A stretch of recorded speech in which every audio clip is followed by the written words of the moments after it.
সপ্তাহের ব্যবধানে নিত্য প্রয়োজনীয় পণ্যের দাম নিয়ে সারা দেশে মিশ্র প্রতিক্রিয়া দেখা গেছে।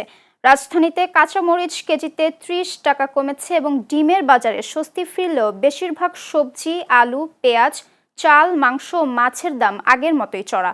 রাজধানীতে আলু ৩০, পেঁয়াজ ৬০, চাল ৭৫ থেকে ১০০, গরুর মাংস ৭৫০ থেকে ৭৮০ এবং ব্রয়লার মুরগি ১৮০ থেকে ২০০ টাকা কেজিতে বিক্রি হচ্ছে।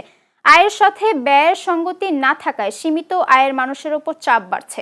ব্যবসায়ীরা পাইকারি মূল্য ও পরিবহন খরচকে দায়ী করলেও বাজার ভেদে ভিন্ন দাম লক্ষ্য করা গেছে। অন্যদিকে টানা বৃষ্টি ও বন্যায় কুমিল্লার রাজগঞ্জ ও নিমসার সহ প্রধান বাজারগুলোতে সবজি ক্ষেত ক্ষতিগ্রস্ত ও পরিবহন ব্যাহত হওয়ায় পণ্যের দাম হঠাৎ বেড়ে গেছে। অসাধু ব্যবসায়ীরা কৃত্রিম সংকট তৈরি করছেন বলে ক্রেতারা অভিযোগ তুলেছেন। পরিস্থিতি নিয়ন্ত্রণে এনে পণ্যের ন্যায্য মূল্য নিশ্চিত করতে বাজার তদারকি জোরদার করা দাবি জানিয়েছেন তারা। আগের তুলনা থেকে অনেক কম।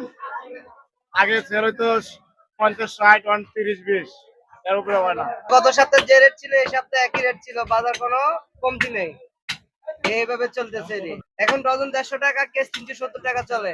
আগে থেকে কাস্টমার অনেক কম, ধরেন ৩ ভাগের ১ ভাগ হয়ে গেছে কাস্টমার। আর নিত্য প্রয়োজনীয় জিনিস ছাড়া মানুষ এখন আগের মতো অন্যান্য জিনিস কিনে না, যেমন নুডলস কিনে না, অ্যারোসল, গুঁড়া দুধ, চা পাতা, এগুলা মানে এখন আর আগের মতো কিনতেছে না। শুক্রবার একটু হয় আর এমনি অন্য দিন আরো কম। তার কারণ যে দেশের তো পরিস্থিতি ভালো না, আপনার মানুষের ইনকাম কম, এই কারণে বেচা কিনা কম। একটু আস্তে আস্তে ঠিক হইব আবার।